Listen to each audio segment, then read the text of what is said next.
And welcome back to the Uncool Show. I am Dylan, I'm Nathan. and we are on episode 18 of the Uncool Show. And we are doing The Social Network today. The landmark, one of the most landmark films of this century.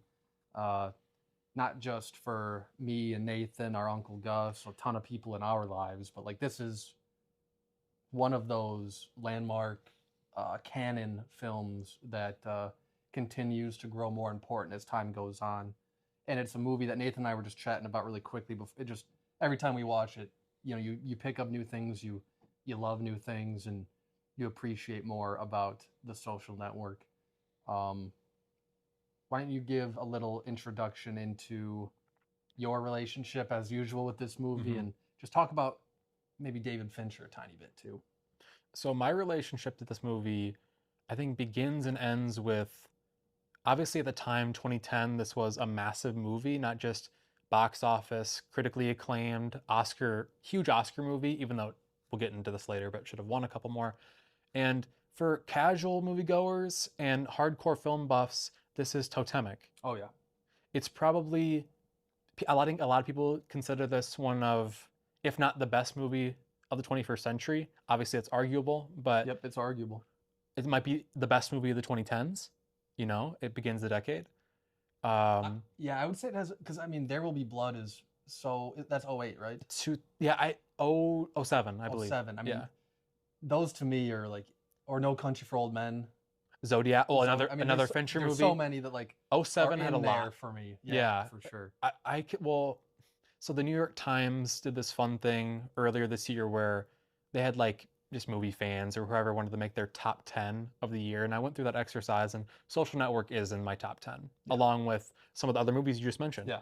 Um, and back in the day in 2010, I distinctly remember you and our uncle Gus seeing this and the trailer being a massive deal Yeah. back in the day. It's I literally remember the day I watched this trailer. one of the best movie trailers of all time. Yep. Me, my 9 or 10 year old crazy self, watching movie trailers of things I didn't even see or couldn't see at the time. Yeah. This was always one that I went back to. I love how it's edited.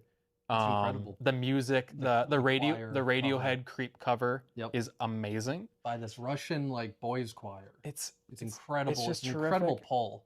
Great little lines of dialogue, great shots that are edited in, and I'm assuming that Fincher edited the trailer himself. I think a lot of the great directors like Paul Thomas Anderson, Tarantino, the auteurs of this era do that. And you can feel it with it's that such a trailer. great trailer. I would encourage everyone to just go out and watch it. It's a little piece of art by itself. And that just lends itself to how me and you and a lot of people view Fincher. I think Fincher is a modern master. He's probably a top 10 of all time director for me. I think this was. Oh yeah, he's definitely in my top 10. Maybe even my top 5. I love Fincher. I think this is the first Fincher movie I saw. It had to have been for me too. I saw stuff like Fight Club and Seven and Zodiac way after this actually, and again I remember Gus and I talking about when I used to really peruse Collider, the movie news website. I still do here and there, but there's other better things in my opinion now. I remember Gus like they're making a movie about Facebook. We're like, man, that's too soon. What are they gonna do? Like, there's no story there. And the moment that trailer came out, we're like, yeah, let's watch it. He was over, and it just blew us away. We immediately got us to buy in, and that's what any good trailer does. But that trailer, especially like you said, is a work of art, and I don't think there's been a better trailer since. I don't think so either. There's been a couple of very like deceptive trailers that make you think a movie is something over the years. Nothing like specific is popping in my head, but you know what I'm talking about, right? It Comes at Night, way different movie, but like they marketed that as like a broad horror, like this is going to be scary, and it's more of a slow psychological burn. A lot of A24 horror and psychological movies do that marketing tactic, but I really do think that this trailer, like you said, edited by the director, is such a bold. That's move. A guess, and I'm not for sure. I'm assuming it is. Yeah, I think so. This movie came out at a time where there was still like an element of like innocence to social media and to Facebook. The trailer kind of like highlights that. In fact, the first like 30 seconds of the trailer are just like wholesome, normal interactions before Facebook became like a tool to like sell ads and like I don't know about you, but on my Facebook homepage, I don't see any like I see very little updates from people in my life, but I see a ton of ads and a ton of pages that I should follow and a ton of things trying to grab your attention. This was at a time where Facebook was still a social network. I would struggle to call it that these days, but I digress. But this movie follows a highly fictionalized, and we'll talk more about that too. This movie is entertaining, but very removed from the reality of the situation in a lot of ways. But this movie follows Mark Zuckerberg, the billionaire that we all have come to know and love or hate, as he gets the idea for the Facebook at Harvard U. Why don't you talk a little bit about the opening scene as we start to roll into this a little bit? I think the opening scene is one of the best sequences of the movie, one. And two, completely throws us into Zuckerberg's psyche. Yeah. And Jesse Eisenberg's very strange, very mannered and nervy performance of Mark, and we'll get into Eisenberg's performance later. Compulsive, very like it's just it evolves into this fight between boyfriend and girlfriend. Zuckerberg and Rooney Mara's character, I'm already forgetting her name, Erica Albright. And the conversation is just evolving into Mark putting Erica down and making her feel less than. Yep. Because he's going to Harvard, she's going to Boston University, and there is a little bit of, entitlement. There's a lot of entitlement in the Zuckerberg character already. Like in this first scene, you're introduced to that. Pretty much in all of these characters. And in this opening sequence, you're introduced to how this movie is going to play out in its dialogue. Yeah. This is Sorkin at his best. 100%. And at his most like creative and snappy, I would say. And the opening sequence is, it definitely highlights that, and it gets you, much like the trailer, it draws you in right away. Even though it's just two people sitting at a table having a beer, it that level of eloquence and level of screenwriting that he just brings is, again, so far this is where he peaked. Yes. He still has a lot more work to give, and we'll see what he does. But I mean, this film and again this opening sequence is a masterclass, both in terms of writing and acting from Rooney and from Jesse. This was my first introduction to Rooney Mara, I believe. Mine too. She's also she's in Youth in Revolt. Is she? Oh, I forgot about that. She's Portia Doubleday's the roommate at college. So I guess that. But this was my first time I was like made conscious of her, and she's terrific in this. Erica's a great supporting character, and it really gives her a lot to do in a very limited amount of time. Not just in this opening scene, but in a couple shorter sequences later on in the movie. But this scene kind of hinges on a breakup. Erica, she's had enough of Mark putting her down and constantly seeking approval from the higher class of society. Right. He's trying to get into these final clubs because they're going to make him a better person in his mind and going to bring him success and bring him attention. In his college experience, that's the pinnacle. Yep. Like that's what he considers success. Yep. And Erica just wants a normal relationship with the guy. Yeah. And obviously in that first sequence, you see that Mark is not able to have a normal relationship with anybody. With anybody, 100%. And even with the people that he tells himself he cares about, like Erica, like Eduardo, like Dustin. Like Dustin's a smaller character. We'll get to Eduardo later. He is not able to have a functional relationship with anybody. Nope. Everything is about what they can offer him, what he's going through in that moment, or whatever goal he's focused on, scene to scene. This kind of spans the years, so year to year. But yeah, again, the OCD, the antisocial, I won't call it psychopathy, but sociopathy. that Jesse Eisenberg is bringing to this role. This version of Zuckerberg is a very complex character, and you're made aware of that very clearly and quickly.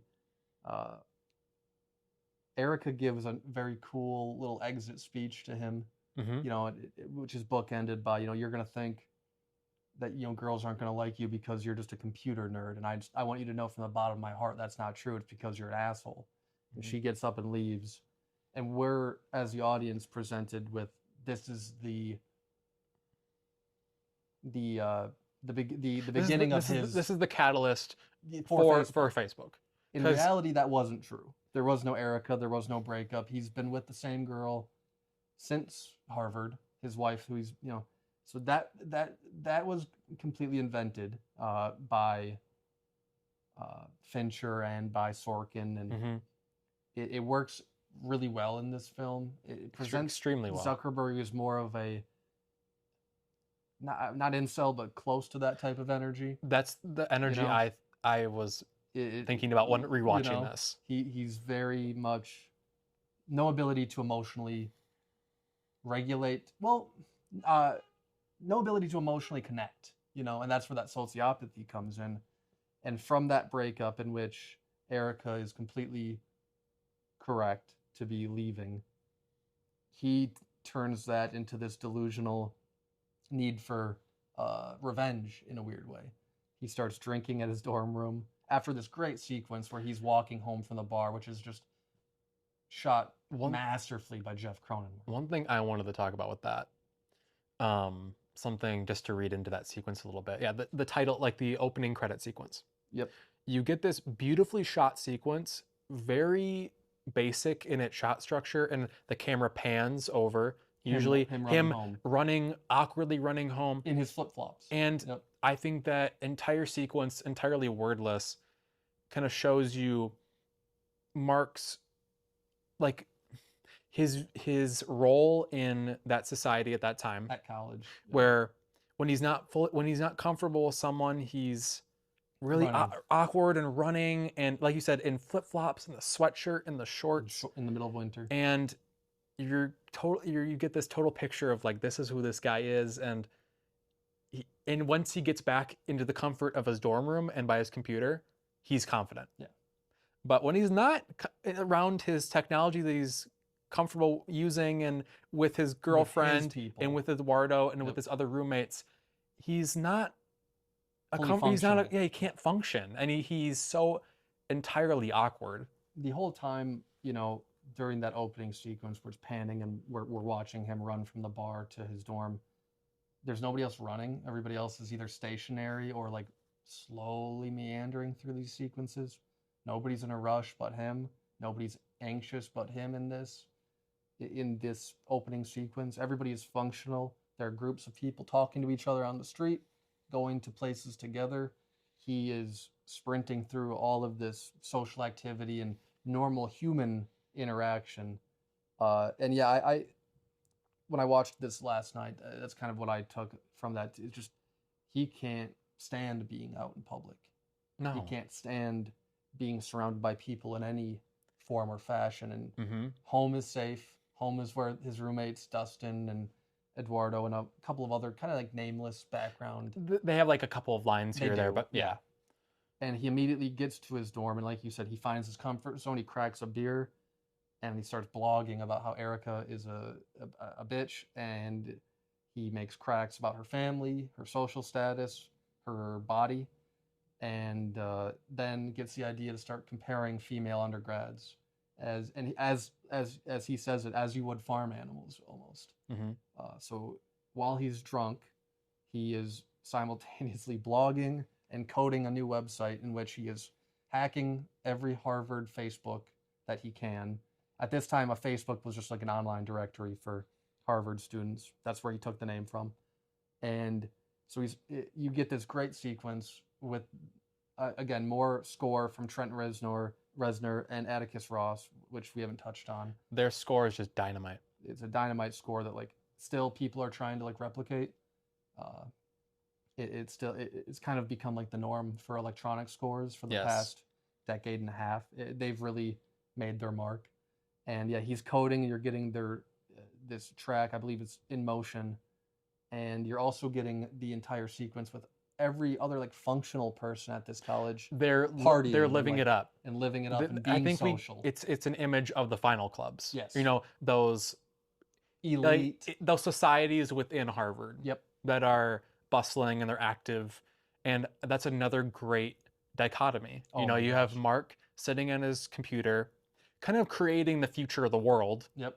You know, future of the modern world landscape as we see it, with the creation, the beginning of him thinking about social media Yep. and that role that it's playing at Harvard at the time.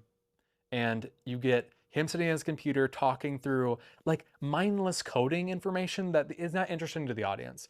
And then you flash back, or you cut back to, you know, the party sequences. And at that It's time, all those crazy people's parties. whoever's at the parties, that's their success. Yep. And Mark aspires to that, but Mark is unknowingly creating what we now know as social media. And I think that's a really interesting sequence. And I love how it's edited and shot. And depending on how you look at it, they're both exciting sequences in their own right. 100%. Because I mean, again, while you have Mark coding and blogging about Erica, you also have all of his roommates like doing weird things in the background. You have Joseph Mazzello, who plays Dustin Moskowitz, doing his weird thing. He's drinking in the background. There's another roommate doing like Shark Week bits in the background and doing Australian accents. And they're waiting for Eduardo to come so he can give Mark the formula that he uses to like rank chess players so that they can continue to rank women. Again,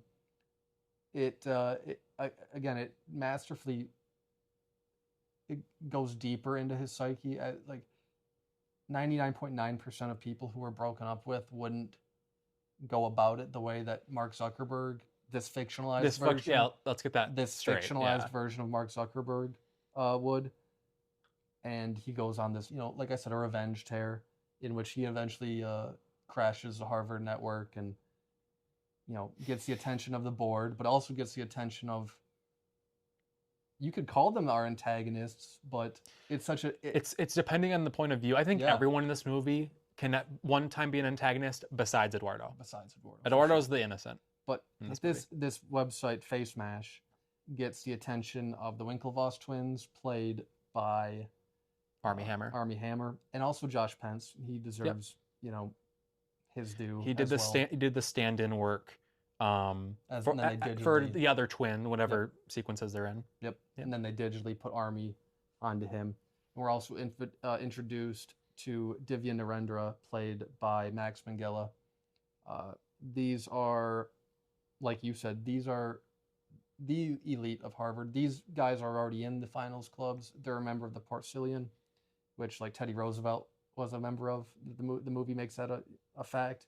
These are the most popular kids in Harvard. These are future Olympians. These are everything that Mark wants to be. There's even that line where Erica makes a joke about guys, she likes guys who row crew. And he's like, I can't do that, I'm tiny. And then he meets these guys who are big and buff, and the standard of like male fitness and male machismo. And that makes Mark even that more insecure, because these people who are in these clubs, like, it's a little tiny in joke, but yeah, mentioning the guys who row crew in the beginning sequence, that's probably another like sort of slight that I'm sure Mark thinks about when, like, I'm not gonna go with these guys, you know, because Erica, like, these are the, like you said, these are the guys, high society of Harvard. They come from means. They're in these clubs. They have the attention in their athletic department. Like, they are the gold standard Harvard students. Yep. And Mark is a coder who gets their attention, and I'm sure he likes the attention for a minute, but then eventually it's brought up the idea of Facebook itself. And it's also, you know, there's that little interaction with Divya where, you know, he's like, Mark has to go to like student services and he has to do these hearings. Women's groups on campuses are coming at him. And Divya tries to offer him an olive branch, and you know, he's like, you know, women's groups are ready to announce a fatwa, like a holy war. He's like, you've been taken in the newspapers. This could help rehabilitate your image, and that's kind of where you see right in his eyes. He goes from like being a normal person to like a cat, Mhm. Like when a cat focuses in on their prey, and he gets a little slanty eye. Oh, you would do that for me, huh? Mhm. He agrees to help them, and then immediately goes to work on the Facebook. These young men are working on something called Harvard Connect, Mhm. which is the same exact idea as Facebook, It's not the same name. just not the same name. And in reality, this is part of the true aspect of this. Mark did agree to help these people in real life. He claimed there's no intellectual property that he stole in real life. There's no code, but he did steal the whole idea, and he got away with it, and he gets away with it here. But we'll get into that. These three, Cameron Winklevoss, Tyler Winklevoss, and Divya, we're kind of like getting just as much as their journey through this as you are with Mark and Eduardo. Mhm. You're getting them, at their races and all this stuff. Mhm. It's very interesting to like present their side of the story as well It's a balancing as act they do. that Fincher This whole accomplishes. movie is a balancing act, Yeah. not just between these characters, but between all the legal proceedings, which we'll get into Mhm. as well. But yeah, Mark makes Facebook. It becomes an overnight sensation. We haven't really talked too much about Eduardo. Eduardo Mhm. comes into this movie as maybe the only person trying to actually look out for Mark. Right He away, has Mark's best interest in mind. right away we're introduced to him. He's worried about Mark in the breakup. He's not worried about the coding, or he's like, "Are you okay?" Mark doesn't even pick up on Mark that. does not he does not compute that emotion. No. He's like, I'm working right now. We don't have to talk about that I because need the algorithm, Mark doesn't want to get into the personal. the emotion, No, he doesn't want to get into any of that. He needs to just focus on how he's getting ahead. his idea. Yep. And what Eduardo can bring is capital. Eduardo is a finance major. His dad has a ton of money.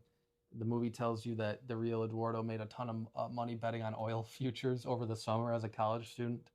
So that's why Mark is going to Eduardo. It's not because he wants to start something with his friend. It's because this friend happens to have a lot Has of something money. that he needs. Yep. Eduardo, played by Andrew Garfield. Again, this is my first introduction to Andrew Garfield. A lot of these characters, a lot of these actors, it's my first introduction to a lot of them. Garfield is incredible in this movie. He's just as incredible as Eisenberg, in my opinion. At the time, I was very upset he didn't get nominated for Best Supporting Actor. I still feel that way. I feel like the Eduardo character is very difficult to pull off, especially as an up and coming actor, as Garfield was. But whenever I watch this movie, it's so cool to see Garfield like at the beginning of his journey. This guy has gone on to become a multiple-time Oscar nominee, and hopefully one day he'll be a winner. One of my favorite actors. He's terrific. Mhm. And the dynamic between the sociopathy of Mark, and the well-intentioned, albeit naive, characterization of Eduardo is just such a cool dichotomy, and it just works wonders in this movie. Why don't you talk a little bit about that? Garfield plays this with such empathy. You feel Eduardo's empathy towards Mark. And Mark doesn't like that. Mark doesn't want to feel below Eduardo. But in the beginning of this film, just in status and obviously financially, he is below Eduardo, if you're looking at it, if you like to look at it that superficially. And Eduardo, unlike Mark, has been punched by the Phoenix. He's getting into a club. He is going to get into a And there are club. multiple instances in the script and moments that Eduardo pays attention to or hears, and then the audience is noticing, of Mark throwing these little slights saying, "Oh, it's okay if you don't get into this club. Like, don't worry about it. It's just a diversity. It's just a diversity thing. It's just a diversity thing. You don't have anything to worry about. Like, you'll be fine without the club. Don't worry if you don't get any further. Yeah, Just because Mark is not getting into these clubs, and he's jealous, which is jealousy is a big theme in this movie, especially Mark towards Eduardo. Eduardo has the book smarts that Mark has, maybe not to the same level. I do think Zuckerberg, both in real life and in this movie, is presented to be a very intelligent genius or borderline genius level guy. But he doesn't have any of the social skills that Eduardo has, and that's why Eduardo is getting invited to things. He's getting invited to parties. He's getting punched. He's He's cool. Eduardo's cool. Eduardo's cool. People want to hang out with Eduardo. You see him, you can tell he respects himself. He dresses well. He carries himself well. When they're at the Jewish fraternity party, he's surrounded by the boys, and the boys love Eduardo, and they're all drinking together. And he dances over to Mark, and he's a fun, normal guy. Yeah, he's rich beyond belief, and he's spoiled beyond belief, and he's entitled beyond belief, just like every character at Harvard, pretty much. But he's a good dude, and that warmth is exuded from Garfield in this movie. I feel like this is probably one of his warmer characters. I think so too. Until he has to, not be warm later in the movie. Rightfully so. Yeah, right. The legal proceedings that happen in this movie. Why don't you talk a little bit about these weaving narratives a little bit and like how they tie things together?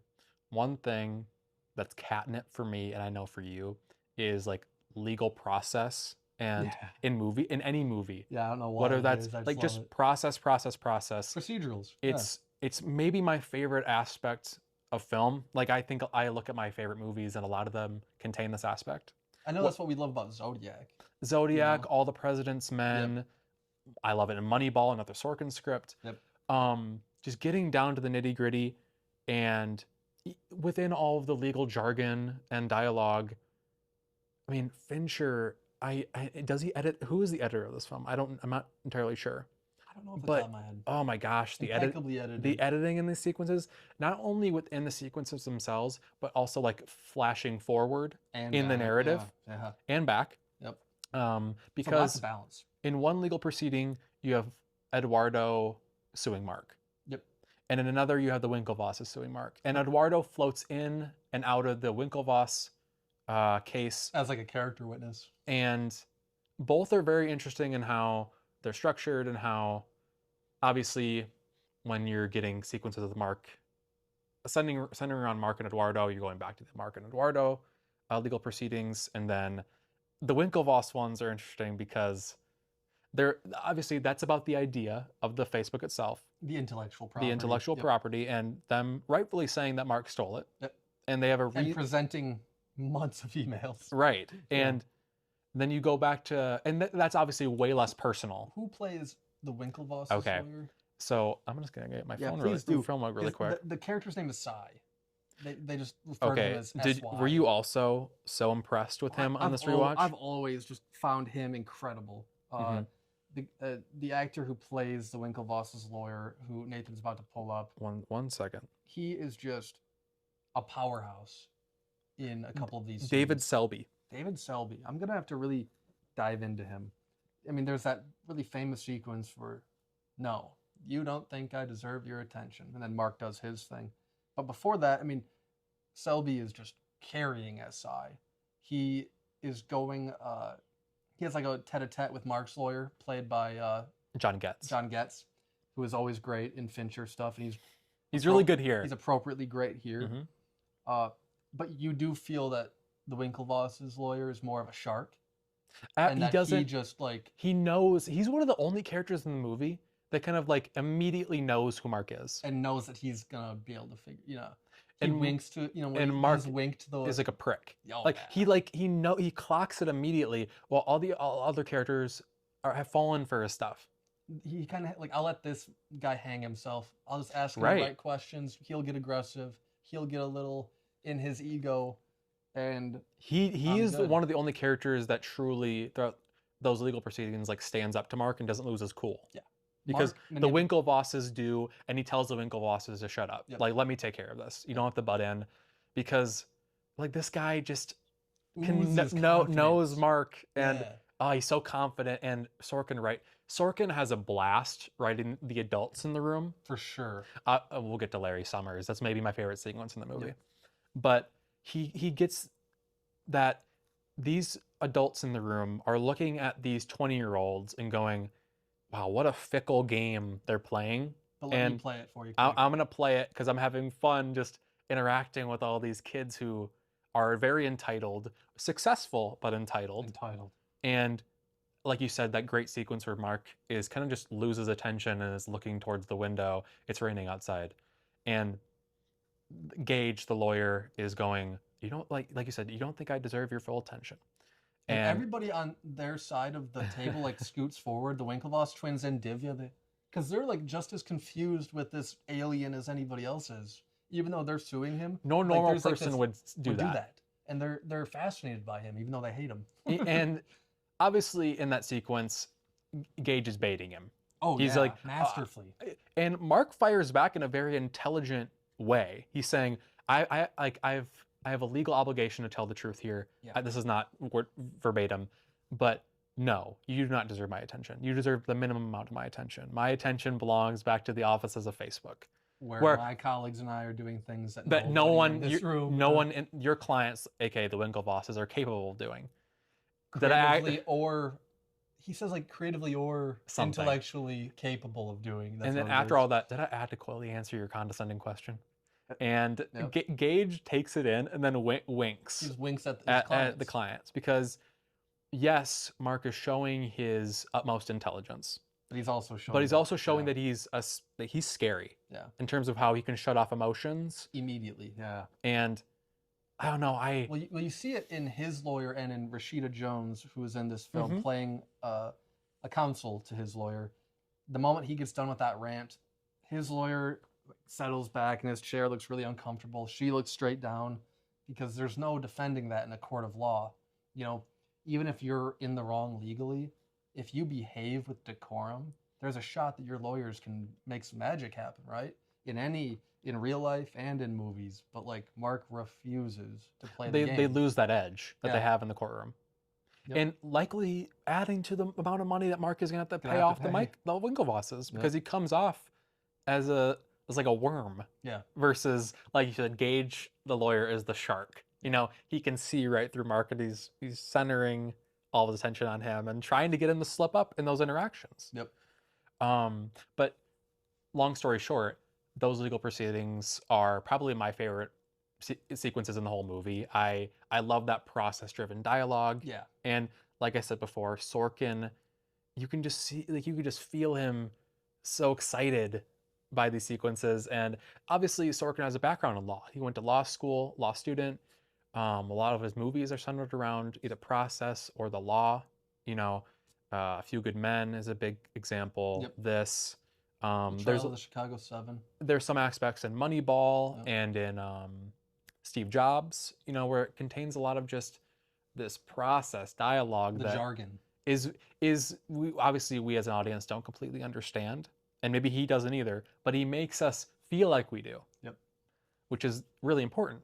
And he does it without like hitting you over the head with it. Mm-hmm. This is what this term means, audience. It's just there's a masterful balancing act of giving you the right amount of information, and you can figure out the rest out yourself, or you can infer the rest. But we're moving. Like context clues. Like Yeah. we're picking up on the context of the Yep. situations, even if we have no idea what that world looks like. In the other legal proceeding with Eduardo suing Mark for $600 million, that's where you get a lot of like the actual plot is driven. Yes. It's a lot of Eduardo's lawyer asking Eduardo about the past, and then that scene Plays out. Mhm. So you get a lot of their ascent into Facebook right before they incorporate, right before Mark goes to California, and right before they meet Sean Parker, Mm-hmm. played by Justin Timberlake in a really surprising turn.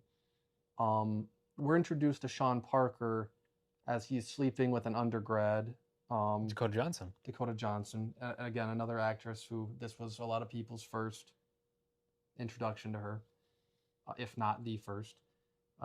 It doesn't present Sean as a bad guy for sleeping with this undergrad. You see him, the movie presents him as like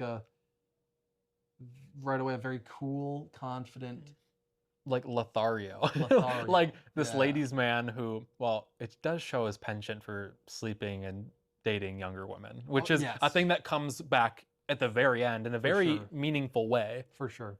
condemning that character. Yep. But yeah, it shows, I think it shows Sean's, you know, desire to be kind of back in that world, back in that, you know, Yeah. in college and High being around the society cool kids. Yeah. And I think he partying. aspires. I think he obviously lost out on that due to his His legal Napster battles. background. Yep. And I don't know.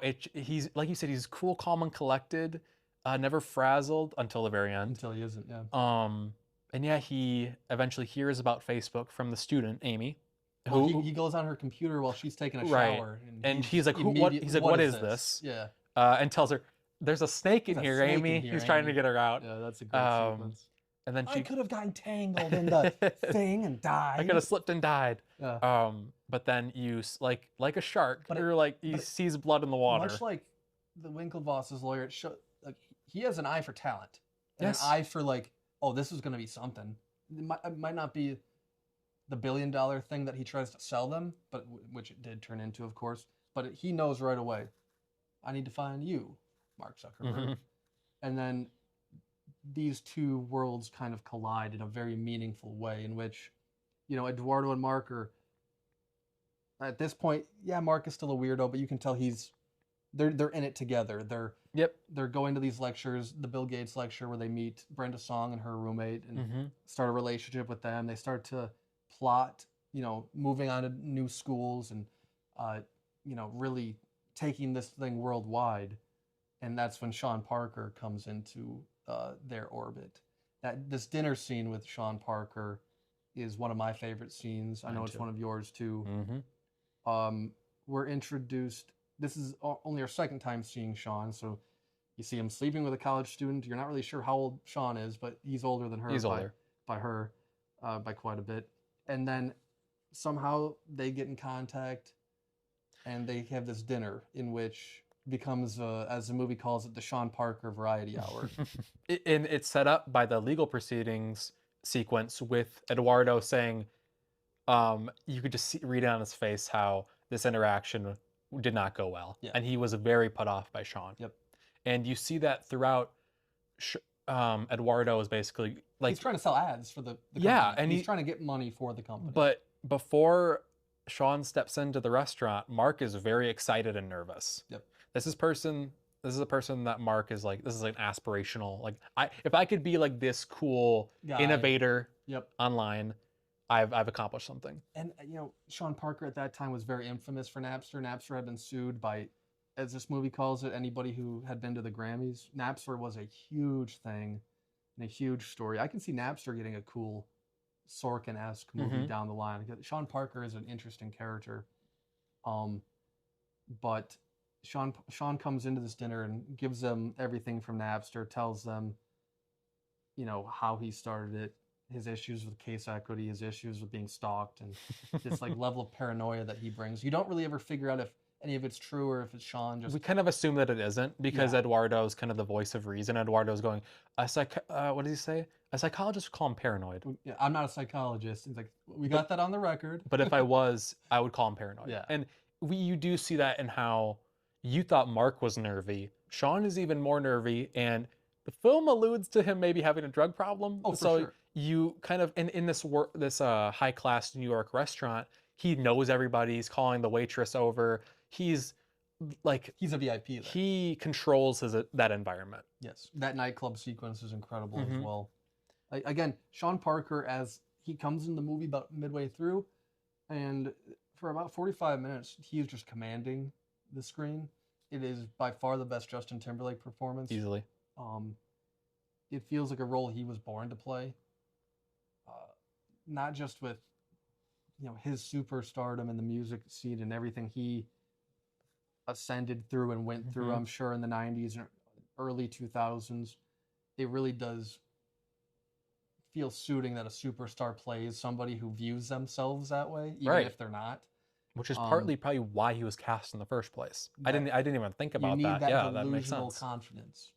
And Sean Parker is presented as this delusional, confident Lothario, but also, you know, he's got these underage girls, and he's got these drugs, and he's got these very real things that are being hinted at. After this dinner, Eduardo makes it clear that from that moment, he had Mark. Yep. There was no going back from that. He pretty much tells Mark, drop the from Facebook and move to Palo Alto. Come out to California. That's where you need to be. And and Mark does it immediately, pretty much. and Eduardo makes a point that was his one addition. That was Sean's one, like, just drop keep the It's Facebook. cleaner. Yeah, and that's the one thing that Mark got from that interview. That was like used later on. Nothing, like, because they show in the editing, and it's kind of a fast-paced sequence. Like, obviously, Eduardo in the legal proceeding goes like, we were there for a long time, and he was just rambling on and on and on, telling about all these paranoid stories, these paranoid delusions, and we don't hear half of what Sean is saying. No, it's just the Trent Reznor score. Like, we see him motioning towards them, and obviously he's telling these grandiose stories about his history, and Mark is transfixed, and Christy is that Christy? Song. Is transfixed, and you can just see the look on Eduardo. Eduardo's tired of it. He's like, okay. He's not even pretending to like be polite to Sean. Mm-hmm. He was done within 2 minutes of meeting Sean. And it's sad. Cool. It's sad that begins the degradation of Mark and Eduardo's relationship. They immediately had that conversation in the taxi. You want to end the party at 9? Say, I'm trying to pay for the party. You know, again, at this point in the movie makes this clear through legal proceedings. Eduardo's $20,000, which Mark adds up sarcastically, is the only money that's been put into the company. The company. So he should have every right to be voicing these concerns, but Mark doesn't have any respect for Eduardo or the money. Mark's probably like, you got to listen to the brains of the operation. Like, let me figure it out. I know you're important in your own way with providing the necessarily financial, resources into this company, but I'm really in charge because I have the higher ownership. Yep. And from that point, Mark has a little tryout for a couple new coders that they were going to bring up to California, and that really kind of like fun sequence where they're all drinking in like this Harvard computer lab. Mm-hmm. You have Joseph Mazzello doing his weird dancing, and he's running all over that scene, filling drinks for the coders and just being weird. And again, Eduardo gives another like envelope of cash to him, trying to be a team player. He's like, will this get you through the summer out there? Paying for their rent, paying for everything. Mark doesn't even say thank you, just takes it, walks away to like find the new coders, and that's kind of it. They go out to California. Eduardo goes out to New York to try to get ad buyers, and from that point, all hell kind of breaks loose. In that fun sequence, the boys are they're ziplining off the chimney, like off on the roof into their pool, and they break the chimney. And they get a knock on the door, and it's Sean. At this point, you're under the impression that they haven't talked since this dinner, which could have been 6 months ago, 4, whatever. They had to finish out the semester, so there was a while. And Sean is magically at their door, and he sniffs opportunity, invites him out to drinks. And at the end of that sequence that we hinted at with the nightclub, and Sean gives his whole parable about the Victoria's Secret model and Roy Raymond, the founder of Victoria's Secret, who in real life did commit suicide. He gives this incredible spiel and this incredible story that if Mark had any doubt of who this guy was before, he's completely in now. And he has one drink. I think you should definitely move in with us. And Sean gets this like, it's like when the Grinch has like his weird smile in the cartoon. The Cheshire Cat. You know what grin. I mean? Yeah. And he's like, more shots. Like this is the final hook, line, and sinker. I'm in. That's the final moment. And then he moves into the house, and it completely takes over. He's delegating, like when you see Dustin coding when Eduardo gets there later. Dustin's like, "Oh, Eduardo!" He's like, "Shut up, get back to work. Keep going back to work. Keep coding." Like, okay. And he immediately takes over. In the midst of this all, he's also bringing in these young women who are on drugs. They're smoking. They're smoking pot and they're drinking, playing video games, and that's happening in the midst of a professional company environment. Yes. Yeah. And once again, Eduardo sees right through Sean. And how old are these girls? That's not polite to ask. Yeah. And he's basically berating. Well, they're going back and forth, and Eduardo is basically going, like, okay, I see what you're doing here. Like, I can see that you're trying to infiltrate this. I've heard all about infiltrate this friend group and this company. And while on the flip side, Sean's going, you're advertising hookups aren't going anywhere, buddy. Like, you're not doing anything in New I York. just got a meeting with Peter Thiel. So they're trying to one up each other. And to be honest, in reality, what Sean is doing out there is more of a getting an angel investor from Peter Thiel, who is now in the news for way different things these days. Same with Larry Summers. Larry Summers just got. I just saw that. You see that? I mean, it's weird that these figures or pop back up out of nowhere. Yeah, I mean, Peter Thiel is going to be more famous now than ever. He's reaching a different level of public consciousness. But, you know, he has real connections to real players. And that's what Mark tells Eduardo. He's got real connections to real players, real VCs, real venture capitalists. You know, what you're doing in New York, you need to come out here or you're going to get left behind. And that's what Eduardo hangs up. But what do you mean get left behind? We're like, what do you mean? And that's the first notion of, oh, Mark is viewing this relationship as more of a business. Business. This is a business. It's a cutthroat business. Yep. And Eduardo notices that, but he doesn't hold on to it, and that's what eventually comes back to bite him. Well, I mean, right after that, it cuts to him. Before we move on, we need to talk about the Winklevosses a little bit more. Yeah, and Larry Summers. Yeah. Because we're nearing the end of the movie in the plot. Well, I mean, yeah, I've talked to you about this before. Armie Hammer is such a talent. Again, this was my first Armie Hammer movie. A lot of so many first-time talented actors, and with everything that happened with Armie years later, and his weird sexualized cannibal news story that went viral, and his text that got leaked. It has seemed to this point to have ended his run. Armie Hammer is a really talented guy. He's great in this movie. He's been great in other movies. It really is a shame. I hope that I've seen it on podcast. He's a weird. He's just a weirdo. He's like searching for attention. Yeah, I think he's trying his best to get back into the industry. I don't know if that's ever really going to happen. I bet it will. If people like Kevin Spacey and Shia, people, not that Shia's done things as bad as, I mean, not that I should play that game. It's all relative. But like, if these people can get back into it, and there's been a ton of other people in Hollywood that have done much worse things that have been swept under the rug, I'm sure Armie will have another moment. But he's incredible in this. The two character, one of the Winklevoss twins, I can't tell you which is which. One of them is a little more aggressive and like, screw these nerds, let's fight them. I'm a jock. And the other twin is a little more thoughtful and reserved, and we're gentlemen of Harvard, where you don't sue people. He's level-minded. Yeah. And then Divya's kind of in the middle. Yep. Yeah, talk about the Winklevosses then, because I would have completely.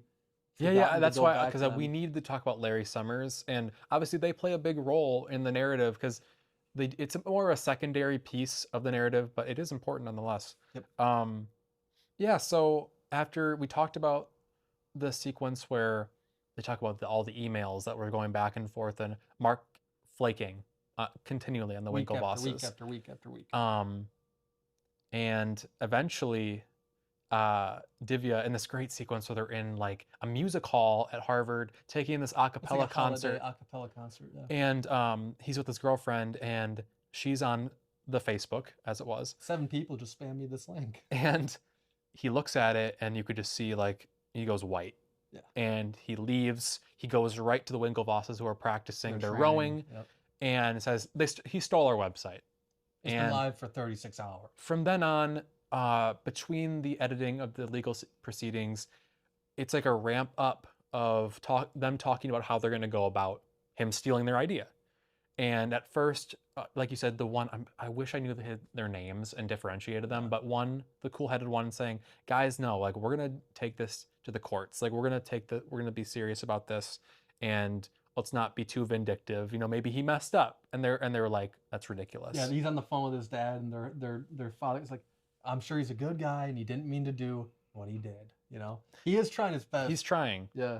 And after that, the next step in their mind is looking at the Harvard student handbook.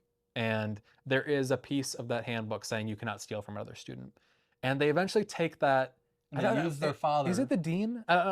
What is Larry Summers' role at Harvard at the time? I forget.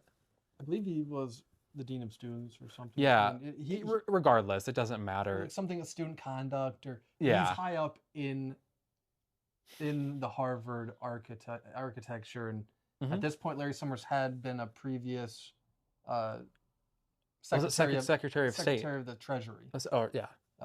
You know, and he uses that in dialogue, but. They used their father's connections and their father's wealth and their father's influence to get a meeting with Larry Summers, which does not go according to plan.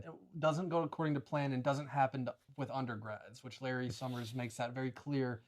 He's on the phone, they walk in, he's like, a couple undergrads just walked in, yep, undergrads. He like repeats it to whoever on the phone, this isn't normal. From the looks of it, I think they want to sell me a Brooks Brothers franchise. Immediately putting them down. Like, I mean, if I were them, I would have walked it. Just like, oh man, this isn't, no. You know. But you know, to their credit, they have that meeting with him and talk about that sequence. On the rewatch, I also clocked how much fun Sorkin was writing the Larry Summers character. You know, incredibly entitled. He thinks he's above these stupid students, and obviously he had that high role in like just the country itself. So he's thinking to himself, like, this is small potatoes. This is not meaningful, and this is just going to be a blip in my day, like in my day. Yeah. And this is obviously huge for the Winklevosses, because also you can't fault him for having that opinion of them, because they're not presenting it very well. Also, with emotion than logic. In 2004 or whatever this happened, social media was in its very infancy, and he's like, "What is this? What are you talking about?"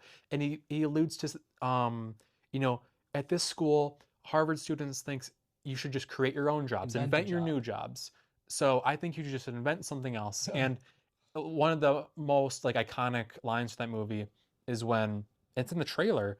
The Winklevosses, this is an idea that's potentially worth millions of dollars, and then Larry's millions. He's like, this isn't like, I think your imagination is running off like away with you or whatever.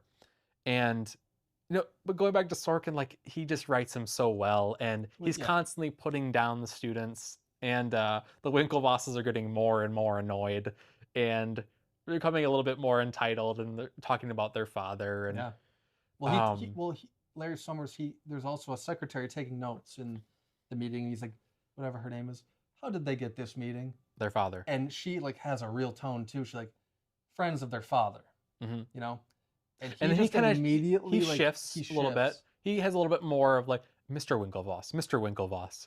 Yep. And he just talks to them. This is wrong. Yep. This is not what Harvard saw in you. This isn't what Harvard stands for.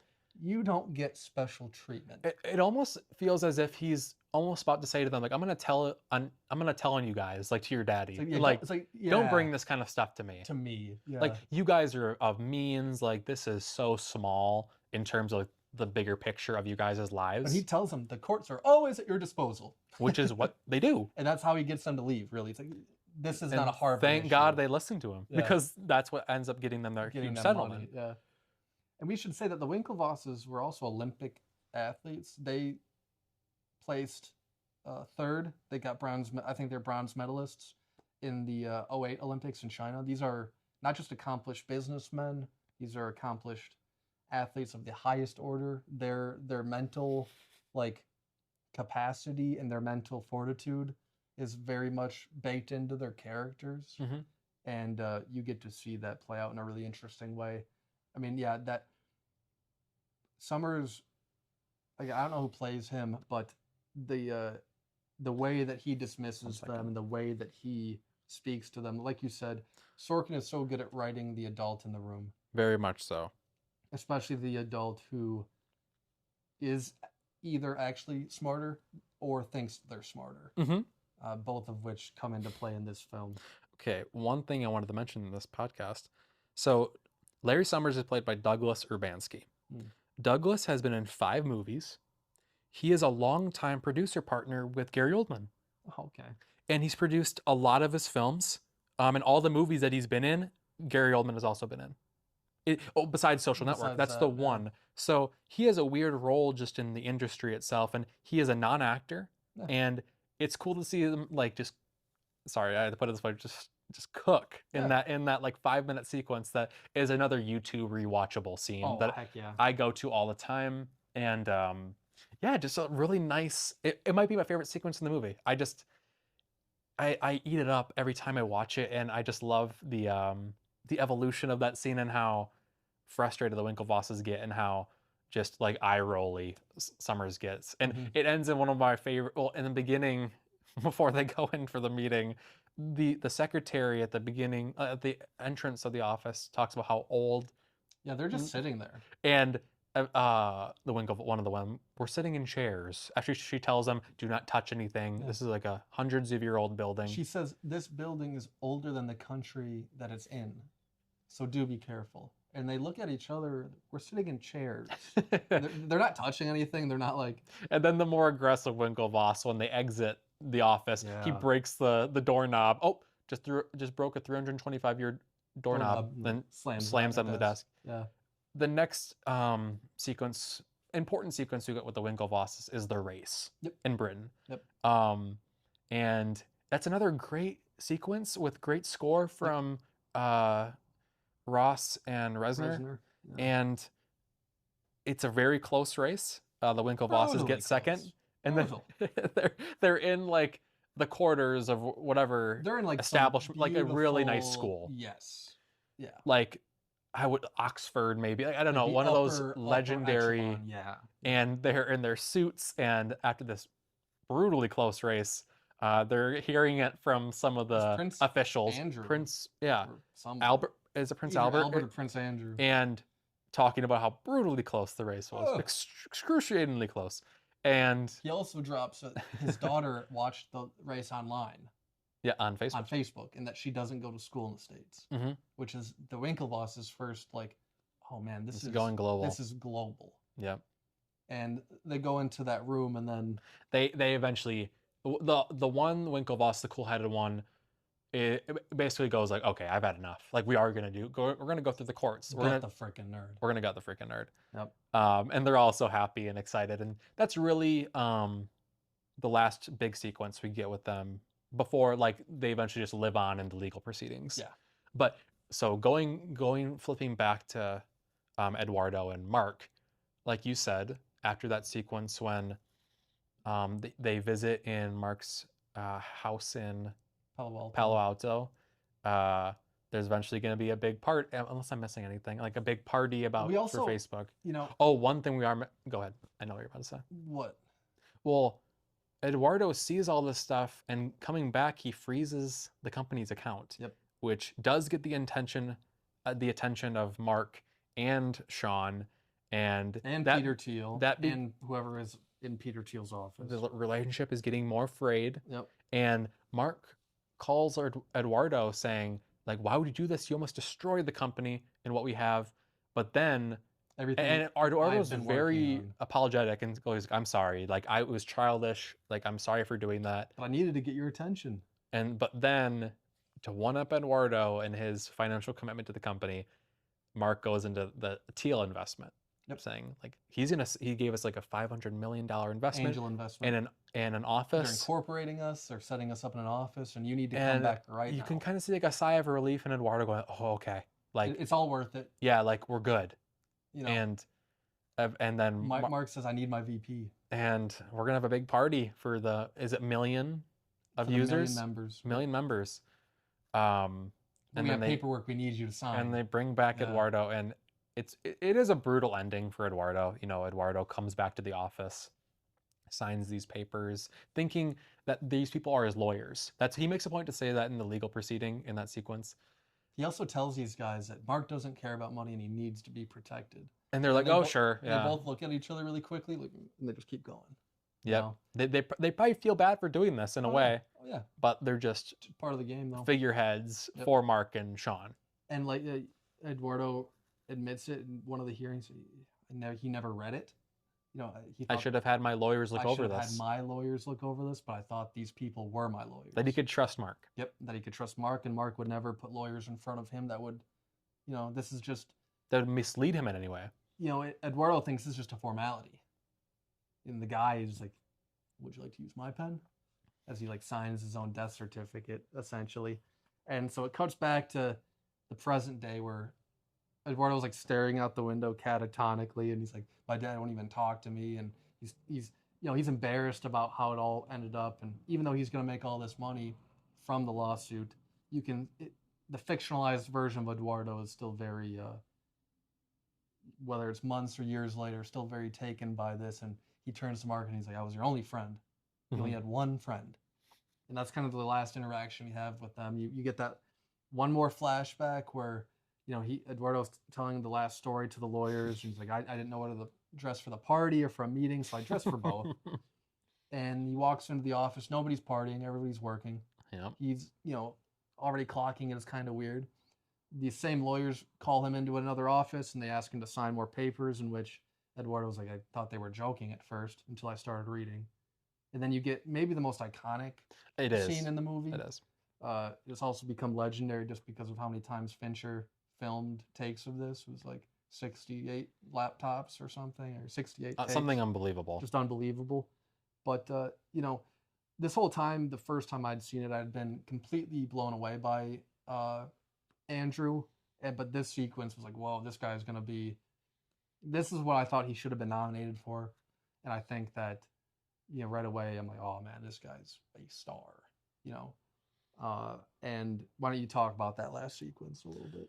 Well, it's really sad. It is genuinely sad. You're also getting some cool Sean Parker stuff. Timberlake is taunting him and doing this cool little routine. Before Eduardo storms over at Mark, when he's talking to these lawyers and looking at the papers, he gets like teary-eyed. Yeah. And he's genuinely like, what is this? And he's genuinely concerned about obviously his relationship within the company and with Mark. And then he Sean, gets up, staring at him from across the room as he sips his coffee. He gets up, clocks Mark at his computer, and just storms after him, takes his computer, breaks it, and just berates him. And obviously, I could probably quote most, if not all, of that sequence, but he's telling Mark, you backstabbed me. Like, you totally just disregarded our relationship, and you played me. Yep. You played me. And Mark's like, you think it's my fault that you made a bad business deal with your own company? He's like, can't take any accountability. But what Mark and Facebook and those lawyers did is they diversified their shares, and they opened it up to selling new shares to new shareholders, new buyers, and they diversified only Eduardo's stock position. Dustin, Mark, Sean, Peter Thiel, none of their percentages changed, and there's a really dramatic sequence in which Andrew's lawyer keeps asking, how did this person's percentage change? It wasn't. And what did your ownership share dilute down to? 0.003%. Down. And then that's when the score, like that's when it kicks in, and you're like, oh no, and then it cuts back to, you set me up. Yep. He's crying. Yeah, he's crying in front of everybody, and then Sean, of course, has to throw in his little digs, and you thought we were gonna let you parade around with your ridiculous suits? Sorry, like you owned this company. My Prada's at the cleaners. Yeah. You pretentious douchebag. We're gonna get those signatures. We're gonna get the signature. Yeah. I'm coming back. I'm not just coming back for I'm coming back for everything. You better lawyer up. That shot of him as he's like leaning over Mark, and his eyes are crazy and tear filled. And Mark kind of looks back at him and goes like, "Oh my, what did I just? Like, what did I just do? Like you just woke up a dragon." Yeah. And as like, again, the score is perfect in this moment as like Eduardo leaves, but he has this crazed look in his eye. It's gone from pure sadness to pure anger. Yep. And Sean does his little bit with the check. He's like, this is what your 0.3% would be worth, which is like nothing. And he's like, but I wouldn't cash it. I drew it on the account you froze. The $19,000 he put into the company. Oh yeah, that's what the 0.03 or whatever it is. That's yep. And he hands it to him, and then Eduardo kind of loses it. Yeah. He pump fakes. He's about to punch him, and Sean stumbles back. I love standing next to you, Sean. It makes me look so tough. Makes me look so tough. And that's his. That's his last line. That's his last line in the baked-in narrative. Yep. That's not anything legal. And he sees himself out, walks out. Well, no, that's his last line. You never see Eduardo again. Oh, that's right. You're right. Yep. Because when it flashes back to the courtroom, it's just him alone in his. Yeah. While that's true. Rashida Jones. So this is the last time you see Eduardo. the movie lets you know that Eduardo won an incredible settlement. It's rumored to be a well over $600 million settlement. Jeez. Wow. He was restored to the Facebook masthead and all this stuff. The real life Eduardo doesn't. He renounced his American citizenship. He lives in Singapore now, so he doesn't have to pay taxes. He's still a billionaire. This before we get to actually quickly, right after this is you get the last real scene in the movie, the party sequence. Sean, you're actually really seeing who Sean is here. Yeah. He's just like a cokehead with a ton of ideas. He's doing coke in this party with girls and a young man played by Caleb Landry Jones. Crazily enough. Yeah. Who is an incredible actor in my opinion. Me too. And you really see that, he's just like a kind of like a douchebag who does coke Very and much so. talks all the time. Creepy for being around all these young people. He's supplying this entire house party that's like filmed really dirtily and yes, it doesn't almost like a Zodiac crime scene. or like it looks like Zodiac. You know what I mean? Or like very Seven. Like yeah. You see like the 8th victim of Seven laying in. You get the cops coming in and they bust the party and they eventually come up and they see Sean and the coke that they were snorting off the girl's body and it's all over his hands. They're going like they look at Sean's hands like, oh, that's not mine. And then they ask every age. Yeah. 20 they all go 21 and then one of the girls says, I'm sorry I lied, and then you just see Sean like just crumple. And then because the cops immediately the moment she says, I'm sorry I lied, they don't even look at her. They look at Sean. They look at Sean. They can tell like this guy's not 21. At least this guy's this guy's in control here. And they just key him immediately. And then you get that last call to Zuckerberg. Mark's in the office. Yep. And Sean's just like, I don't know how the coke got in there, but somebody sent it in there. I think you think Eduardo made that call? Just all these paranoid little ideas in which he's trying not to take responsibility. Finally, Mark is like, just go home, Sean. You basically you're putting the company in a bad light. Like this is going to be over the news. This is going to be news. Yep. Way worse than anything Eduardo did. Yep. And it doesn't spell it out, but you're it's inferred that this is the end of Sean's relationship at Facebook. Yep.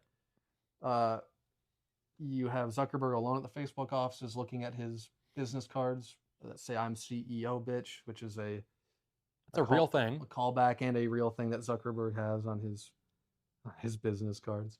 It's something that Sean Parker says to him in the nightclub, and that I want this for you. This is what you should have on your business card, and it clearly gets baked into Mark's psyche. It goes from that Mark being alone in the office in the past to Mark being alone in a legal office in the present. Both times he is just sitting alone on Facebook with nobody around him.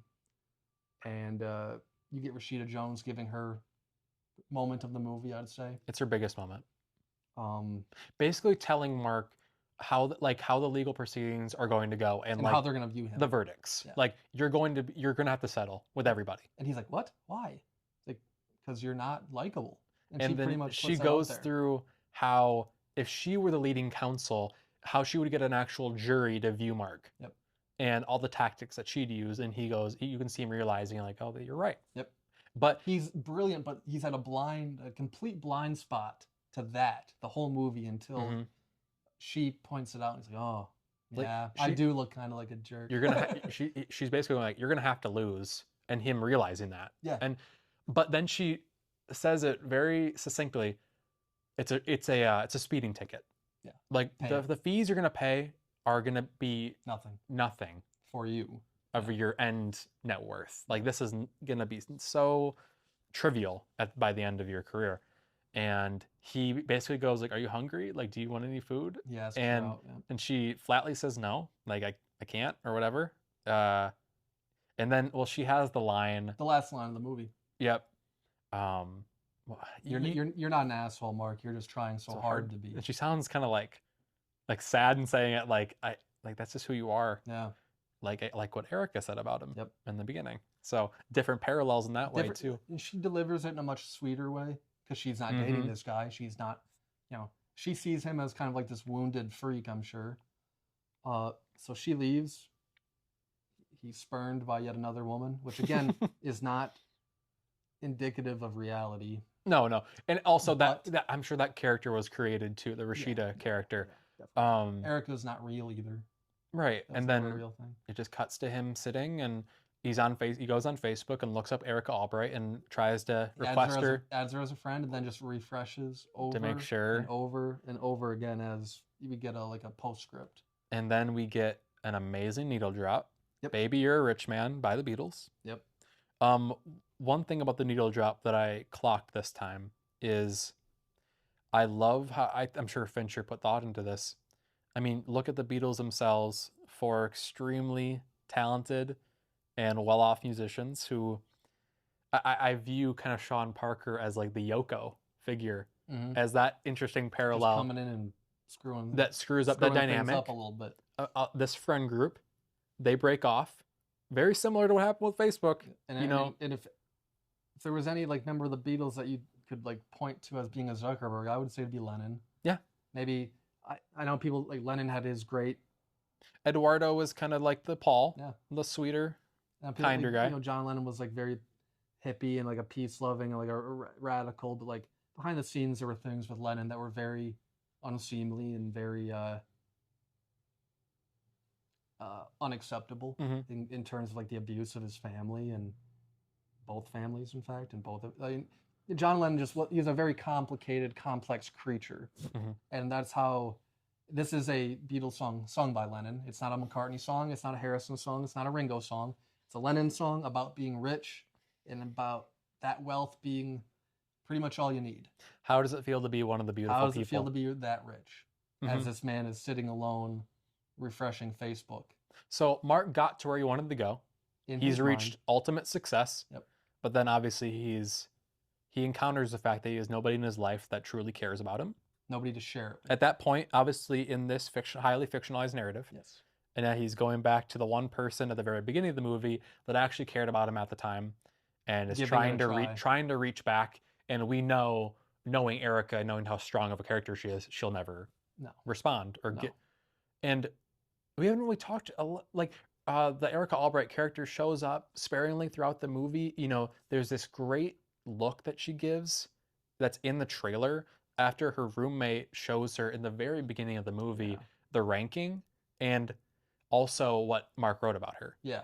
And these two idiot guys. They seem drunk. They must have. Who or have seen the blog post bring out a bra and are saying very mean and insensitive things to Erica. And Erica looks over and Rooney gives one of the best looking like cry faces where she just like is devastated. Yeah. And obviously later on in the movie, Mark sees Erica at a bar and tries to interact with her and apologize if she's having none of it. And it's really, it's funny what Sorkin puts in when he's like, Erica is very, go, whatever your video game is, like go mess with that. Good luck with your video game. Good luck with your video games. Very dismissive. Yeah. And but at the end of the movie, she's using his platform. Yes. And he's gonna try. He goes over there to apologize. Well, this is kind of a weird bookend because it's in the middle of the movie, but it ties into the end perfectly. You write your snide bullshit from a dark room because that's what the angry do nowadays. She's like, I was nice to you. Don't torture me for it. And that's one of my favorite lines because it's just like, no matter what this girl tries to do, he just won't see anything from her perspective.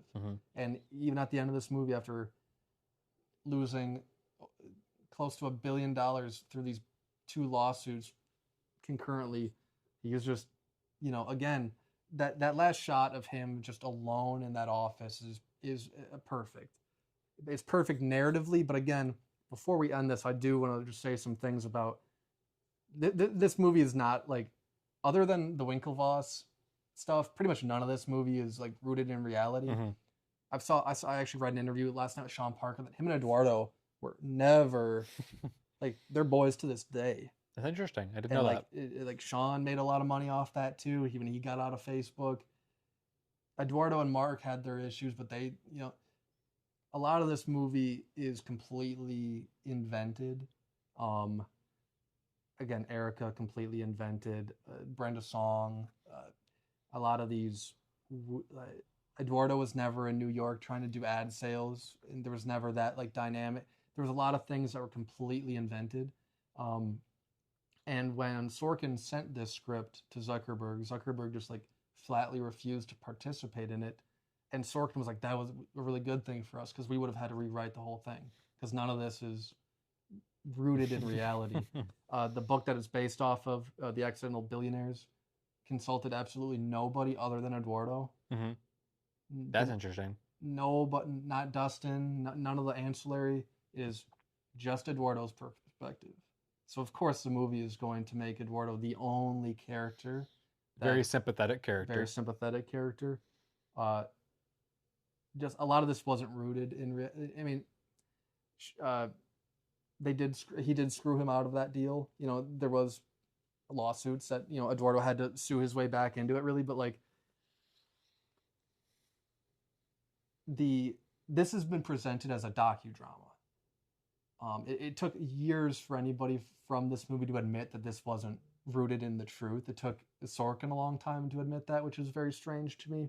And after having read The Accidental Billionaires, and I just doing a little deep dive last night after having watched it, it doesn't like take the movie down at all, in my opinion, but it kind of informs, you know, some other research you have to do about this time, and it also is going to inform the sequel, which, well, they're not even calling it a sequel; they're calling it a companion piece. Interesting. That's what they're labeling it as. So before we really wrap this episode up, I do want to talk about The Social Reckoning, which is the, again, not sequel, but companion piece to The Social Network that is being worked on right now.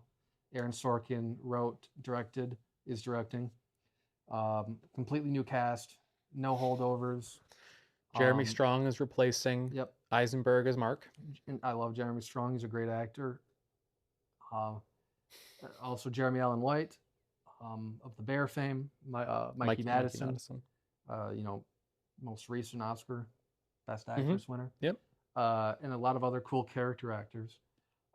Mainly around the 2022 Facebook leaks,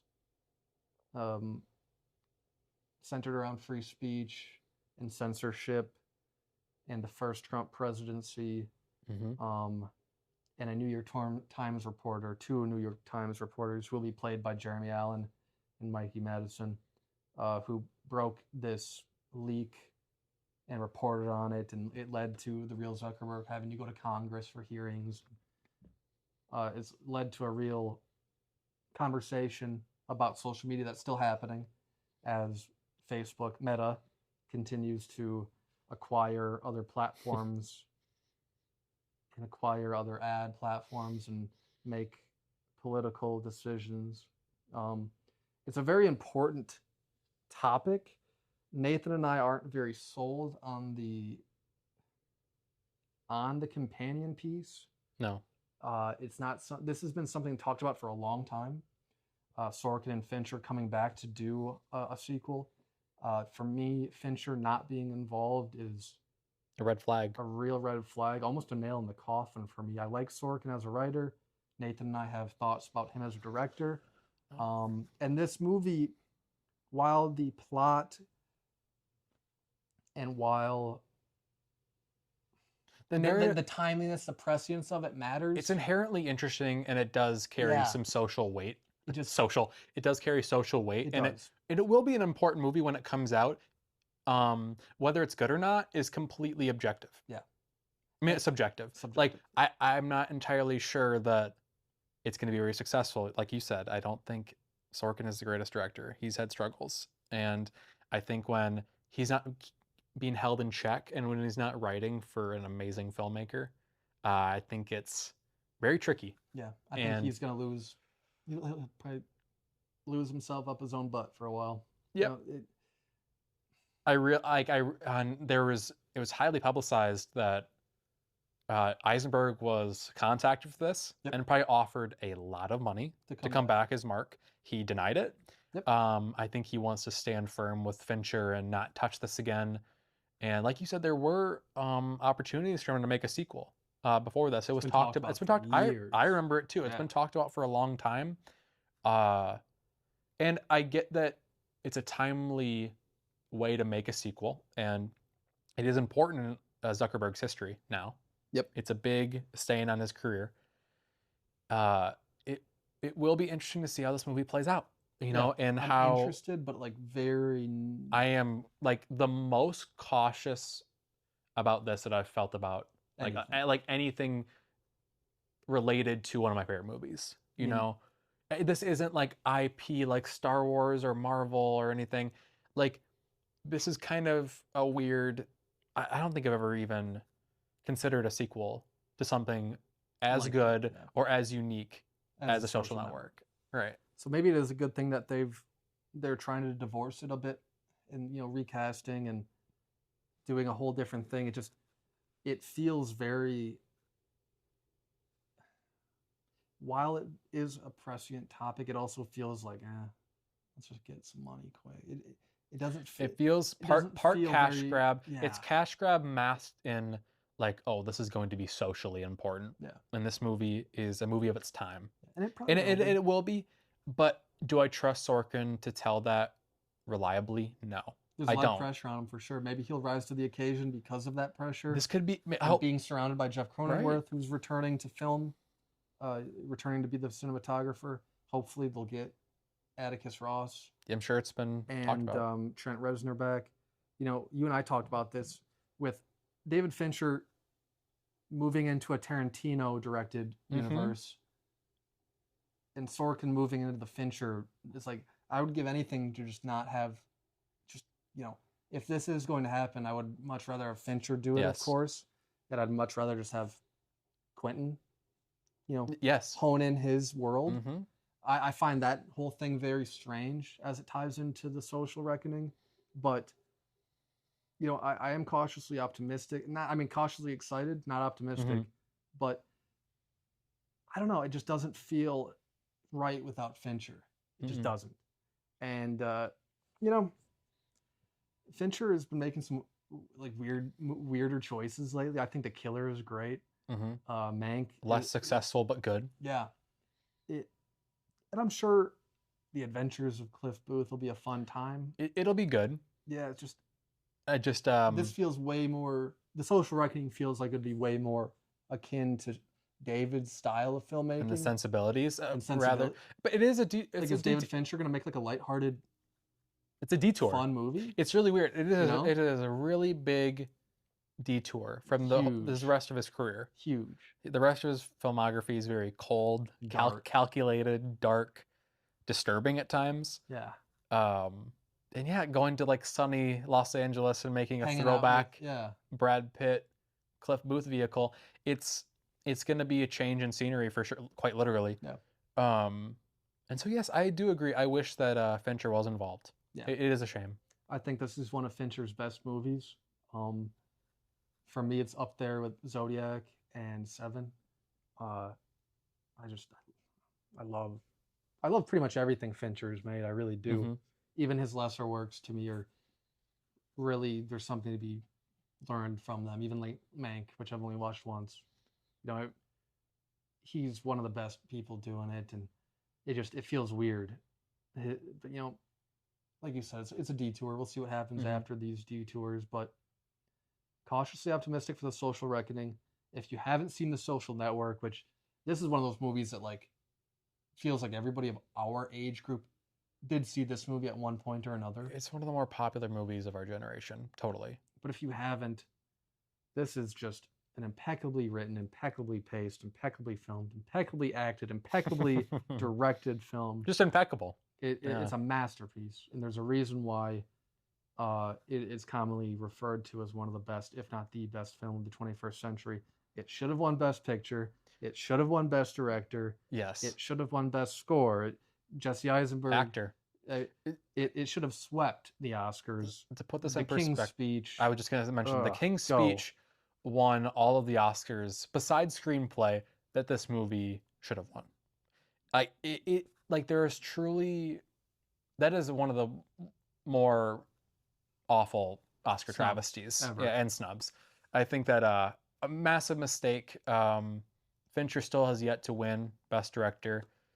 It'll happen someday, like it's about to happen with Paul Thomas Anderson. Like it'll happen. It's just when someone puts out a movie as financially successful, critically acclaimed, fans love it, Perfect. casuals love it. It really is one of the perfect movies, And then to perfect like modern movies. and to like Oh no, disrespect we that. gotta give it to the other really boring, very stale biopic Same about biopic that we've all seen a million times. Oscar bait. It is Oscar bait. That movie. And Social Network is not Oscar bait. No, it's trying to be something and is something wholly unique. Mm-hmm. That again, other movies have been trying to replicate this. These like dark procedural dramas in which there's like Blackberry, which Blackberry does it to a Very good. interesting degree. Mhm. But like people have tried and failed to make The Social Network since this. Nobody cares about the King's Speech a decade later, 2 decades, other than the people who made that movie. Sadly, that movie has no cultural relevance. It didn't back then. It didn't back then. You know, it just Highfalutin, and critics probably felt good about themselves as they voted for the like. So back to well, the Weinstein produced. Yep. And for that to have won Best Director, who directed that? Oh my gosh, the same guy who made like Cats and Yeah. Tom something. Yeah. He also did Les Miserables. Like a Best Director winner, like maybe one of the weakest Best I can't Director believe winners that. of all time. It's just that might be the biggest travesty. disrespecting. It might be one of the disrespecting Fincher like that after a master class was just shocking. I think it permanently shook my faith in the Academy. Genuinely, like every year now, I'm like, oh, I don't know. Let's see what they do this year. To like, oh, let's give it to Coda this year, a movie nobody saw.